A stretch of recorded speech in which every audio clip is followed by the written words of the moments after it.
Hello friend, मैं हूँ Rakhi. Welcome my YouTube channel helping people. और अब मैं आ चुकी हूँ हरियाणा के कैबिनेट मिनिस्टर श्री कंवरपाल गुर्जर जी के घर के पास। आपको मैंने पहले ही प्रोमो शूट में बताया था कि आज उन सभी की ख्वाहिशें पूरी होने वाली हैं जो मिनिस्टर का घर देखना चाहते हैं। और इस वक्त मैं कैबिनेट मिनिस्टर के घर के पास हूं और मैं आपको बता दूं, आज मेरी उनसे खास मुलाकात है, खास बातचीत है। और साथ ही साथ आज मैं आपको न केवल घर उनका बाहर से दिखाने वाली हूं, बल्कि आज मैं उनका घर आपको अंदर से भी दिखाऊंगी, लेकिन हाँ, प्राइवेसी का ध्यान रखते हुए। और साथ ही साथ मैं आपको ये भी बता दूं कि इस पूरे वीडियो को शूट करने का जो श्रेय जाता है वो हमारे कैमरा पर्सन समीर चौहान जी को जाता है, जिनसे आप पहले भी मिल चुके हैं हमारे पिछले एपिसोड में।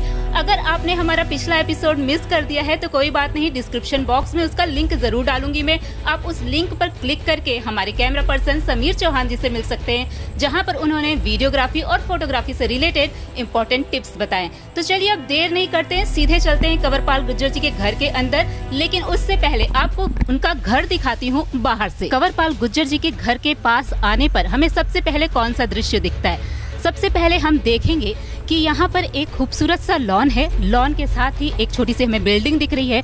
ये बिल्डिंग ऑफिस बिल्डिंग है कंवरपाल गुर्जर जी की, जहाँ पर बाहर से जनता आती है, जो अपनी समस्याएं होती हैं उन समस्याओं को लेकर जनता कंवरपाल गुर्जर जी के साथ मिलती है और साथ ही साथ उनसे बैठकर सलाह मशवरा कर और कंवरपाल जी उनकी सारी बातों को बड़े ही ध्यान से सुनते हैं और अपनी तरफ से एक हल निकालने का प्रयास करते हैं।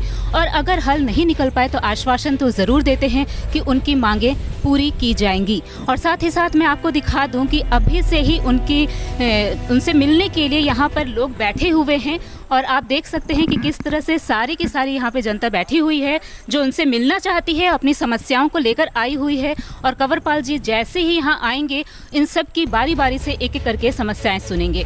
और उम्मीद सारे जितनी भी जनता आती है वो पूरी उम्मीद के साथ आती है कि उनकी समस्याओं का समाधान किया जाए। और कंवरपाल गुर्जर जी भी पूरी कोशिश करते हैं कि उनकी समस्याओं का जल्द ही समाधान किया जा सके। और इसके साथ ही हम आगे बढ़ेंगे और आपको दिखाएंगे उनका घर। लेकिन फिलहाल ये था उनका ये ऑफिस। तो ये है कंवरपाल गुर्जर जी का आलीशान बंगला और इस बंगले की सिक्योरिटी के लिए यहाँ पर पुलिस तैनात रहती है। और हो भी क्यों ना तैनात, आखिर मिनिस्टर का घर है। और अब इस आलीशान घर को बाहर से देखने के बाद चलते हैं हम घर के अंदर। और आप देख रहे हैं कि कोविड-19 की इस महामारी के दौर में किस तरह से जब हम घर के अंदर एंटर किए हैं तो हमें सबसे पहले सैनिटाइज किया गया है, हमारे हाथों को पूरी तरह से सैनिटाइज करवाया गया है। और अब मैं आपको बताती हूँ कि जैसे ही हम घर के अंदर एंटर करते हैं वैसे ही हमें साइड में खूबसूरत सा प्यारा सा लॉन देखने को मिलता है। मैं अपने कैमरा पर्सन से कहूँगी कि हमें खूबसूरत सा प्यारा सा ये लॉन दिखाएं। इसकी ग्रीनरी देखकर आप अंदाज़ा लगा सकते हैं, यहाँ के छोटे छोटे प्यारे प्यारे जो प्लांट्स है उसके बारे में मैं ये बताना चाहूँगी आपको कि इसकी देख रेख भी कंवरपाल गुर्जर जी खुद करते हैं। और करें भी क्यों ना, क्योंकि वो एक प्रकृति प्रेमी हैं और शायद इसीलिए उन्हें फॉरेस्ट मिनिस्टर का दर्जा भी दिया गया है। और साथ ही साथ मैं आपको बता दूं कि इसी लॉन में कंवरपाल गुर्जर जी रोज़ाना सुबह अर्ली मॉर्निंग योग करते हैं और योग करने के बाद वो एक कप चाय के साथ न्यूज़पेपर ज़रूर पढ़ते हैं। तो ये था घर के अंदर एंटर करते ही एक खूबसूरत सा प्यारा सा लॉन। और साथ ही साथ मैं यहाँ पर जितने भी फूल पौधे रखे हैं ये भी आपको साथ में दिखाऊंगी। हमें और बहुत खास चीज़ घर के अंदर देखने को मिलती है, ये जितने भी फूल पौधे लगाए गए हैं गमले में। साथ ही साथ मैंने जिस तरह से इनको बताया है, ये प्रकृति प्रेमी हैं, फॉरेस्ट मिनिस्टर हैं, तो इन्होंने बहुत ही खूबसूरत सा ये प्यारा सा चिड़िया का घोंसला भी बनाया हुआ है। और इन घोंसले को देखकर चिड़िया बड़ी आकर्षित होती हैं, इनके गार्डन को देख के बहुत आकर्षित होती हैं और जो नेचुरल बर्ड्स हैं वो खुद यहाँ पर आकर बहुत इंजॉय करके जाती हैं। तो आप देख सकते हैं कि किस तरह से कंवरपाल गुर्जर जी एक प्रकृति प्रेमी हैं। तो चलिए अब चलते हैं, देर नहीं करते हैं, घर के अंदर चलते हैं। और अब मैं घर की तरफ जा रही हूँ। ये घर का आपको मैंने विजुअल दिखाई दिया है, इतना सुंदर आलीशान घर है। और जिस रूम में अब हम जाने वाले हैं वो गेस्ट रूम है और उस गेस्ट रूम में खास लोग ही आते हैं और आज हम भी खास मेहमान में ही हैं। और मुझे जहाँ तक लगता है कंवरपाल गुर्जर जी उसी गेस्ट रूम में आज हमें इंटरव्यू देंगे। तो जब तक कंवरपाल गुर्जर जी हमारे साथ जुड़ते हैं तब तक हम ले लेते हैं एक छोटा सा ब्रेक। और ब्रेक में जाने से पहले हम अपना तैयार कर लेते हैं सेटअप और इसके साथ ही उस रूम की एक झलक आपको भी दिखाएंगे। तो चलिए चलते हैं और लेते हैं एक छोटा सा ब्रेक। ब्रेक के बाद एक बार फिर से आपका स्वागत है हेल्पिंग पीपल यूट्यूब चैनल में। और अब हमारे साथ जुड़ चुके हैं शिक्षा मंत्री कंवरपाल गुर्जर जी। नमस्कार sir, helping people YouTube channel में आपका स्वागत है। खास मुलाकात, खास बातचीत के आज के इस कार्यक्रम में हम आपसे जो भी सवाल पूछेंगे और उन सवालों का आप जिस तरह से जवाब देंगे, उन जवाबों को न केवल यमुनानगर की जनता सुनेगी, बल्कि इंडिया और इंडिया के बाहर जो हमारे चैनल से जुड़ी हुई है वह भी आपकी बातों को सुनेगी, जानेगी, समझेगी और आपके विचारों से प्रभावित होने का प्रयास करेगी। तो इससे पहले कि हम आपके साथ सवालों का सिलसिला शुरू करें, हम अपने सभी दर्शकों को एक छोटी सी वीडियो क्लिप दिखाना चाहेंगे जो जुड़ी हुई है आपके जीवन सफर से।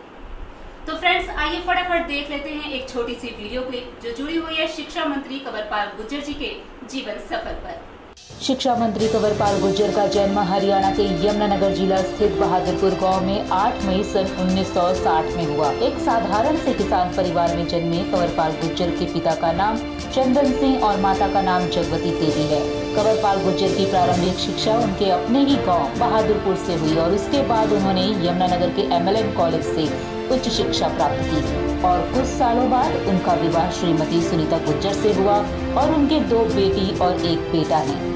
उनके राजनीतिक सफर की बात की जाए तो कंवरपाल गुर्जर जी साध्वी ऋतंभरा जी के आध्यात्मिक विचारों से बहुत प्रभावित हैं और उनसे प्रभावित होकर ही उन्होंने सन 1989 में राम जन्मभूमि आंदोलन में भाग लिया और फिर वहीं से राजनीतिक जीवन का कारवां शुरू हो गया। 1990 में शिक्षा मंत्री कंवरपाल गुर्जर भारतीय जनता पार्टी में शामिल हुए। 2 बार भारतीय जनता पार्टी के जिला महासचिव बने, 3 बार भारतीय जनता पार्टी के राज्य महासचिव बने। 1991 में छछरौली से विधायक के लिए पहली बार चुनाव लड़ा। 3 नवंबर 2014 को हरियाणा प्रदेश के तेलू विधानसभा के अध्यक्ष बने। 2 बार हरियाणा विधानसभा में विधायक का चुनाव जीते और वर्तमान समय में कंवरपाल गुर्जर जी न केवल हरियाणा के शिक्षा मंत्री हैं बल्कि पर्यटक मंत्री, वन मंत्री भी हैं। तो वीडियो क्लिप देखने के बाद सर हमने ये देखा कि आप साध्वी ऋतंभरा जी के विचारों से बहुत ज्यादा प्रभावित हुए और उनसे प्रभावित होने के बाद ही आपने राजनीति के क्षेत्र में कदम रखा। युवावस्था में आपने राजनीति के क्षेत्र में कदम रखा।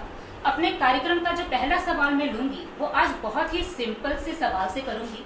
ये तो युवावस्था की बात थी, आप राजनीति के क्षेत्र में आए, लेकिन जब आप बालिकावस्था में थे, बचपन के दिनों में थे, तो आप कितने शरारती थे? पहला क्वेश्चन ले अब क्यों पूछो, खूब शरारती थे। खूब शरारती थे और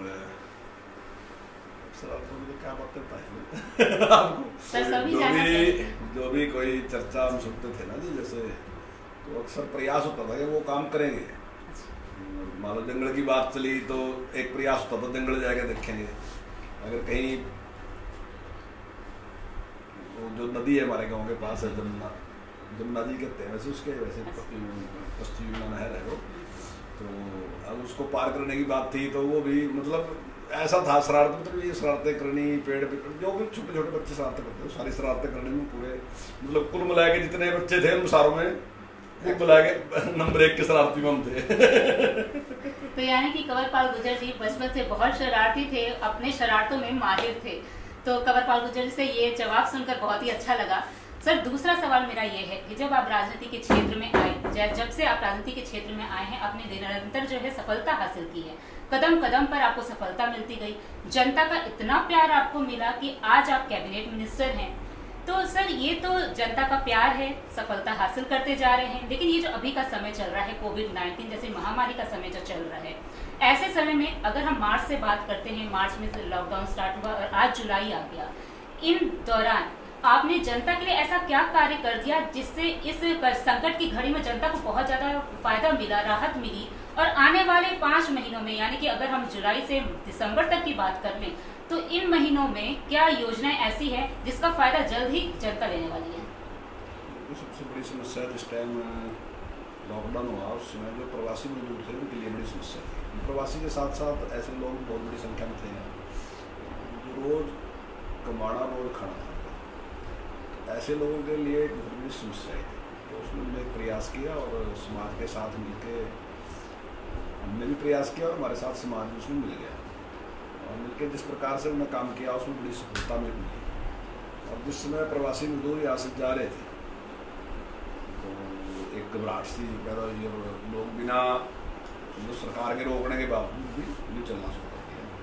लेकिन हमने समझाया उनको, मिले रास्ते में जाकर उनको मिले, उनको सारी बात बताई कि हम आपको आपके घर पहुँचा देंगे, हमारी तरफ से बसों की व्यवस्था भी है, हमारी तरफ से ट्रेन की व्यवस्था भी होगी, अभी आपको 5-10 दिन रुकना है, केवल 10 दिन तो हमने उनके लिए पूरा प्रयास किया। जहाँ जहाँ हमारे यहाँ कैंप लगे कैंपों में हम भी गए और समाज ने भी सहयोग दिया। वो मैं ये कहूँ कि मैंने किया, मैंने से सारे समाज ने मिलकर किया, लेकिन हमने उसमें पूरा प्रयास किया। जहाँ तक मेरे मंत्रालय की बात है, तो मंत्रालय ने एजुकेशन देने के लिए पूरा प्रयास किया। चाहे हमारे 4 एजू हरियाणा के लोग, एजू हरियाणा के नाम से 4 चैनल हैं हमारे, तो उनके माध्यम से भी हमने केबल जो नेटवर्क है उसके साथ बातचीत करके टीवी पे भी उसको दिया, और स्वयं प्रभा जो सेंटर का है उसमें भी 2 घंटे सुबह 2 घंटे शाम उसमें भी चलाया।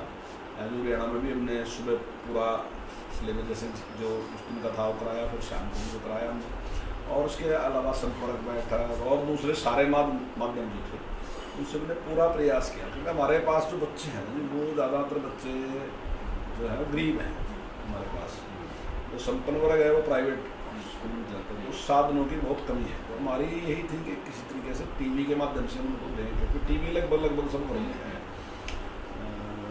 मोबाइल भी सभी घरों में है, लेकिन स्मार्टफोन की भी है सर, और सर नेटवर्क प्रॉब्लम भी बहुत ज़्यादा हो जाती है। प्रॉब्लम भी है, लेकिन उसको हमने वो ऑनलाइन भी है ऑफलाइन भी है, तो हमने हर तरीके का प्रयास किया और उसके रिजल्ट भी अच्छे हैं। और अब एक बड़ी संतुष्टि की बात यह है कि अभी 10वीं का रिजल्ट आया, जो पिछले के मुकाबले में काफ़ी अच्छा है, आपने देखा होगा। तो उसमें और वो कोई औसत पे नहीं किया कि भाई औसत नंबर कितने थे, तो 10वीं का रिजल्ट है वो लगभग सारे पेपर बच्चों दे रखे हैं। केवल साइंस का 60 नंबर का पेपर था, 40 का हो चुका था, केवल 60 नंबर का उसको बकाया था। और उसके बाद जो इतना अच्छा रिजल्ट आया, तो मैं इसके लिए वैसे तो शिक्षकों को देता हूँ बधाई तो उसके लिए, लेकिन क्योंकि मेरा मंत्रालय है तो मैं मंत्रालय को। सर ये जो कोरोना महामारी का दौर चल रहा है, इसमें आपकी दिनचर्या कैसी रही है? ज़्यादा मेहनत करना पड़ रहा है या थोड़ा सा रिलैक्सेशन मिल गया? नहीं, देखिए शुरू में तो इस प्रकार का था कि लोग आते थे, तो दूसरे काम थे जैसे मैंने अभी आपको बताया, तो वो राशन के लिए दूसरे कामों के लिए बैठ के ही काम करते थे, तो सारे काम फोन पे थे। लेकिन अब धीरे धीरे अभी आप देख लेंगे कितने लोग बाहर मिलने लगे, तो अब तो लोग इसी प्रकार से मिलना शुरू कर दिया, और सरकार ने भी सारा खोल दिया, बसें भी चला दी और दूसरे और भी फैक्ट्री भी खोल दी, सारा काम खोल दिया।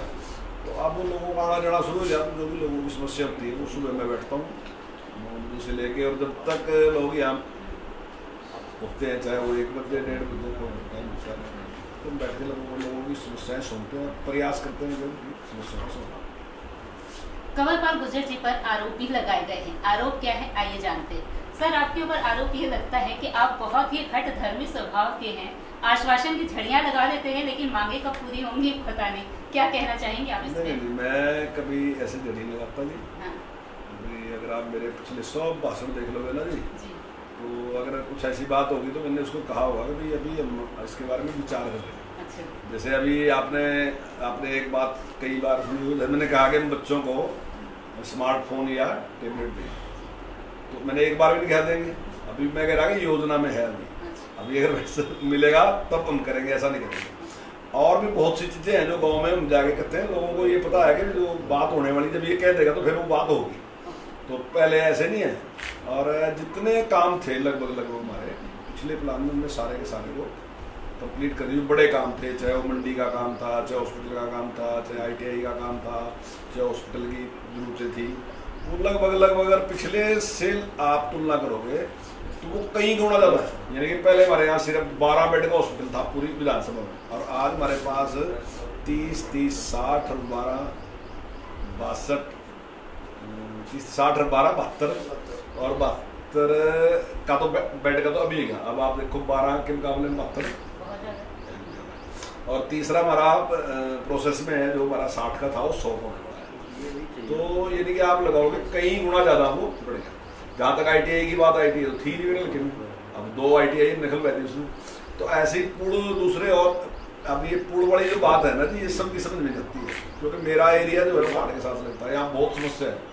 तो ऐसे जो भी पुलों की जरूरत थी लगभग हमने सब बनाए थे। केवल 2 छोटे पुलों रखे, एक की मंजूरी मिलेगी, केवल एक रहेगा, वो भी पर्यावरण की मंजूरी लेनी पड़ेगी उसमें, इसलिए समस्या है, नहीं तो वो बढ़ जाता। और ये सारे हमने कंप्लीट किए, तो जो भी लोगों की समस्या थी हमने तो सर ने बहुत ही अच्छे ढंग से जो उनके ऊपर आरोप लगाए गए थे सरल और स्पष्ट तरीके से बता दिया कि ये आरोप जो है बेकार है, इस तरह का कोई आश्वासन नहीं देते हैं वो, और जब भी वो बात कहते हैं वो जल्द ही पूरी करने की कोशिश करते हैं। अब सर शिक्षा के क्षेत्र से सवाल ले लिया जाए। आप शिक्षा मंत्री हैं, कोविड-19 जैसी महामारी के समय में सरकार की तरफ से जो भी योजनाएं बनाई जा रही हैं, चाहे वो सरकारी स्कूल हो, चाहे वो प्राइवेट स्कूल हो, चाहे वो कॉलेजेस हो, चाहे वो यूनिवर्सिटी हो, एक सरकार की तरफ से नियम कानून बनाए जा रहे हैं कि सोशल डिस्टेंसिंग का प्रॉपर फॉलो किया जाएगा, मास्क लगाया जाएगा, सैनिटाइज किया जाएगा, उसी के जरिए बच्चों को अंदर भेजा जाएगा और प्रॉपर डिवीजन में बच्चों को भेजा जाएगा, मॉर्निंग इवनिंग की शिफ्ट लगेगी। तो सर ये हकीकत के तौर पर कितना कारगर सिद्ध होगी? क्योंकि अभी ये जो 10वीं और 12वीं का रिजल्ट निकला है, इसमें आप कोई भी न्यूज़पेपर उठा लीजिए, 2-4 स्कूल को छोड़कर बाकी बच्चे तो बच्चे हैं, स्टाफ मेंबर्स ने भी सोशल डिस्टेंसिंग का रूल फॉलो नहीं किया है, मास्क नहीं लगाया है। तो जब फोटो क्लिक करने की बात आती है, रिजल्ट की बात आती है, कुछ ही बच्चे हम इकट्ठा करते हैं फोटो क्लिक करते समय, वहां पर ये नियम कानून कारगर सिद्ध नहीं हो रहे हैं, तो जब हकीकत पे स्कूल खुल जाएगा इतने बड़े लेवल पे, वो कैसे कारगर होगा? देखिए अभी तक तो स्कूल खुले ही नहीं है, और जो भी योजनाएं आपने बताई, योजना हमने ही बनाई पहले सबसे, कि हम 2 शिफ्ट में स्कूल को चलाएंगे, जो 50% बच्चे हैं सुबह के टाइम में, 50 शाम के टाइम में, उसमें भी हम उस पर भी अध्ययन कर रहे हैं कि कैसा ठीक रहेगा। तो कोई भी काम जब करेंगे उसके बारे में नॉलेज तो उसी टाइम, व्यवहार में वो कितना है, अब योजना बनाना अलग चीज़ है और व्यवहार में वो कितना है सही बैठता है उसके बाद है। तो हमारा प्रयास है। और जहाँ तक स्कूल खोलने की बात है तो 2 अलग अलग हैं, एक प्राइवेट स्कूल की स्थिति अलग है, गवर्नमेंट स्कूल की स्थिति बिल्कुल अलग है। गवर्नमेंट स्कूल जो है वो एक ही गाँव के बच्चे एक ही स्कूल में आते हैं, तो उनको 2 टाइम में आप बुला सकते हो, कोई प्रॉब्लम है। अगर +2 तक का स्कूल है उसमें भी आसपास के 3 या 4 गाँव के बच्चे आते हैं, वो सारे बच्चे ऐसे हैं जो या तो अपनी साइकिल पे आते हैं या पैदल आते हैं, तो वो सोशल डिस्टेंसिंग वहाँ बड़ी रहेगी। अगर आप 2 टाइम भी पढ़ाना चाहोगे तो कोई प्रॉब्लम उनको होगी नहीं। तो वहाँ एक समस्या ये है नहीं, जो मेरे पास मेरे मंत्रालय से संबंधित है है नहीं। लेकिन जो प्राइवेट स्कूल है उनके पास एक समस्या है, क्यों उनके पास जो बच्चे हैं वो कहीं दूर दूर से आते हैं, कोई 10 किलोमीटर से, 15 किलोमीटर से, 20 किलोमीटर से, और उनके पास इस प्रकार के साधन भी है, जैसे बस में लेके आते हैं, ट्रेवलर में लेके आते हैं कहीं, तो वहाँ सोशल डिस्टेंसिंग बनाना एक मुश्किल काम है और हमारे लिए वो एक आसान काम है। तो मेरा कहना ये था कि अगर हमें पहले परमिशन मिलती है, हम पहले शुरू कर लेते हैं और उसमें काफ़ी कुछ पता चलेगा, और जैसे जैसे कुछ खामियां होंगी तो दूर करते हैं। अब ऐसा नहीं है कि जो मैं एक बार शुरू कर दूंगा और वो कंप्लीट ही होगा, तो उसमें भी कुछ खामियां हमें मिलेंगी, वो खामियां आहिस्ता आहिस्ता हम दूर करेंगे और हमारा पूरा प्रयास होगा। उसमें हमारा एक और भी है कि कई बार जैसे ही स्कूल खोलने की या उसकी बात करते हैं तो बहुत से अभिभावक एकदम सोशल मीडिया पर आ जाएंगे, आपने ये कर दिया। उसमें हमारा ये है कि अगर कोई अभिभावक अपने बच्चों को नहीं भेजना चाहता तो कोई प्रॉब्लम नहीं है ना, तो उसमें क्या बात थी।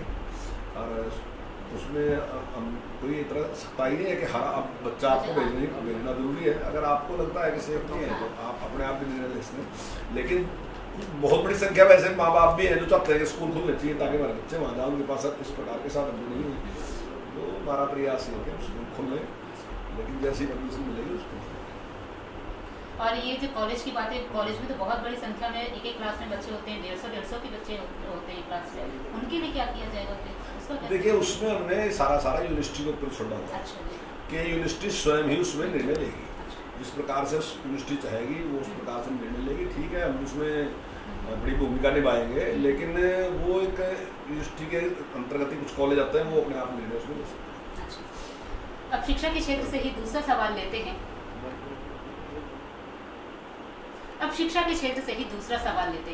सर अभी पीटीआई टीचर्स बड़े तेजी से आंदोलन पे लगे हुए हैं, फॉल्ट ऊपर से थी, भुगतना इनको पड़ रहा है। 10 साल का एक्सपीरियंस है, 10 साल के एक्सपीरियंस में प्राइवेट सेक्टर तो इनकी मेहनत को देखते हुए एक बार ये कह देती है कि चलो अब परमानेंट करने की कोशिश की जाएगी। ऐसे में उनको परमानेंट छोड़ो, उनको बेरोजगार कर दिया जा रहा है। एक तरफ सरकार, उनका आरोप है कि एक तरफ सरकार ये कहती है कि हम रोजगार देने की बात करें, दूसरी तरफ छीनने की बात करें। पीटीआई टीचर्स का दर्द को लेकर आप क्या कहना चाहेंगे? नहीं, पहले तो आप मुझे ये बताओगे किसने छीना रोजगार? सरकार ने? आरोप जिस तरह से लगाए जा रहे हैं, फैसला तो कोर्ट का है, सुप्रीम कोर्ट का फैसला है।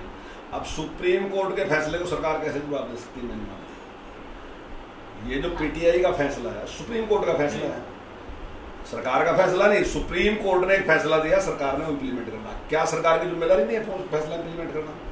सरकार बाध्य है। अगर सुप्रीम कोर्ट कोई भी फैसला देगा तो वो बात है उसको मानने के लिए। आपको पता है कि देश की प्रधानमंत्री थी इंदिरा गांधी, उसके खिलाफ भी फैसला दे दिया था। ओम प्रकाश चौटाला जी मुख्यमंत्री रहे, उसके खिलाफ भी फैसला दे दिया। और भी कितने ही मुख्यमंत्री, मंत्री और बहुत लोग हैं जिनके खिलाफ कोर्ट ने फैसला दिया और उस फैसले को इम्प्लीमेंट किया गया। तो ऐसा नहीं तो फैसले जब कोर्ट ने फैसला दिया, कोर्ट ने 10 साल तक वही बात सुनी, 10 साल तक केस चला, 10 साल तक बात सुनी। और कोर्ट का मानना है कि जिस प्रकार से भर्ती उसमें बहुत सी अनियमितताएं हैं, वो कोई सही तरीके से भर्ती हुई नहीं, उसके कारण उसने भर्ती को रद्द कर दिया। और अब उसने दिया कि जो लोग अब ये जो भारत जिस प्रकार का प्रचार हो रहा है कि अब उनकी उम्र ही निकल गई, वो पेपर दे ही नहीं सकते, वो टेस्ट दे ही नहीं सकते, कोई ऐसा फैसला नहीं। फैसला ये है कि वही 20,800 लोग हुए, वही लोग अप्लाई करेंगे और उन्हीं लोगों का टेस्ट लिया जाएगा। बाहर से कोई अप्लाई नहीं करता, उनकी उम्र भी ठीक वैसे के वैसे मानी जाएगी और अप्लाई भी वही लोग करेंगे, वही 20,800 लोग करेंगे। उन्हीं लोगों में से आप टेस्ट लेके जो लोग सही हैं, जो लोग मेरिट में हैं, उनको आप दोबारा से लगाएं। तो पहली बात तो ये है एक विचार करने की कि जो लोग 10 साल से काम कर रहे हैं और दूसरी तरफ उन्हीं में से कुछ लोग ऐसे हैं जो 10 साल से बाहर हैं। अब जिस जो 10 साल से बाहर है उसने क्या किया होगा, किसी ने भैंस की डेयरी कर ली होगी, किसी ने दूध बेचना काम शुरू कर लिया होगा, किसी ने किराने की दुकान कर ली होगी, किसी ने खेती करनी शुरू कर दी होगी, किसी ने टायर पंचर का काम कर लिया होगा, कोई मैकेनिक बन गया होगा। वो भी पेपर देगा और उसके मुकाबले में वो भी पेपर देगा जो 10 साल से यही काम कर रहा है, जो 10 साल से इसी फील्ड में है और वो काम कर रहा। उसने जिसने 10 साल से काम कर रहा वो डर रहा कि मैं पेपर नहीं देता, वो तैयार है जो सा बाहर बैठा कि कोई बात नहीं। तो मेरे ख्याल से तो वो अच्छी स्थिति में है, मतलब उनके मुकाबले में उसकी नॉलेज भी ज्यादा है और वो शिक्षा क्षेत्र में काम कर रहा है। तो मैं समझता हूं कि वो ज्यादा है। अभी जिस प्रकार से खाप पंचायतों का निर्णय है, मेरे लिए तो बड़ा मतलब दुखद विषय है। देखो खाप पंचायतों ने बड़े काम किए, समाज सुधार के काम किए। मान लो कहीं दहेज था तो खाप पंचायत बैठी, उसने कहा भी दहेज इतना नहीं होना चाहिए। बरात बड़ी थी, उसने कहा कि भाई ऐसे नहीं होना चाहिए। लोग शिक्षित थे तो खाप पंचायत ने फैसला किया कि भाई हमने एजुकेशन के क्षेत्र में आगे बढ़ना चाहिए। ऐसे जो समाज सुधार के काम थे खापों ने किए। लेकिन अगर सुप्रीम कोर्ट के फैसले के खिलाफ खाप आएगी और खाप कहेगी कि भाई हम इसके खिलाफ हैं, तो फिर तो अव्यवस्था फैल जाएगी ना जी। आपको कोई ना कोई तो ऐसी एजेंसी होगी जिसका फैसला आपको मानना पड़ेगा, मानना चाहिए आपको, तभी तो व्यवस्था चलेगी। अगर आप सुप्रीम कोर्ट के फैसले को भी ये कहोगे हम तो नहीं मानते जी, तो फिर तो आज ये कह रहे हैं, कल कोई दूसरा कह देगा मैं नहीं मानता, परसों तीसरा कह देगा और ऐसा ऐसा फिर सरकार भी लग जाएंगे हैंड के मानने की जरूरत नहीं। क्या जरूरत मानने की, जब सरकार के खिलाफ फैसला करा, सरकार कहेगी इसमें कुछ ना कुछ प्रयोग करेगा। तो सुप्रीम कोर्ट के फैसले को मानने के लिए सभी बातें हैं। और जिस प्रकार से सुप्रीम कोर्ट ने आदेश दिया कि 5 महीने के अंदर अंदर सारी व्यवस्थाएं करके भर्ती करके दो, तो हमने उसके लिए 13,000 से ज़्यादा लोगों ने उसमें अप्लाई कर दिया। और जो अभी ये बयान दे रहे कि हम पेपर नहीं देंगे, मैं दावे के साथ कह रहा ये में से एक भी टीचर नहीं जोड़ सका हम पेपर देता। आप लाओ उस टीचर का नाम लिख कर मेरे पास बताओ, मैं दिखाऊंगा अभी उसका फॉर्म निकाल के, उसने फॉर्म भर दिया नहीं भर दिया, वो कह रहा हम देने के नहीं ना, मैं दिखाता हूँ अभी उसका नाम ले आओ। या तो फिर वो उसके पास क्वालिफिकेशन ही नहीं है, वो बिल्कुल गलत तरीके से लगा है। और या अगर उसके पास क्वालिफिकेशन है तो निश्चित तौर से उसने फॉर्म रखा, आप जाकर देख लो। ये केवल एक ऐसा माहौल खराब करने का इस प्रकार का एक षड्यंत्र है, कुछ नहीं है। कोर्ट ने जो फैसला दिया वो इम्प्लीमेंट करने के लिए सरकार बद्ध है।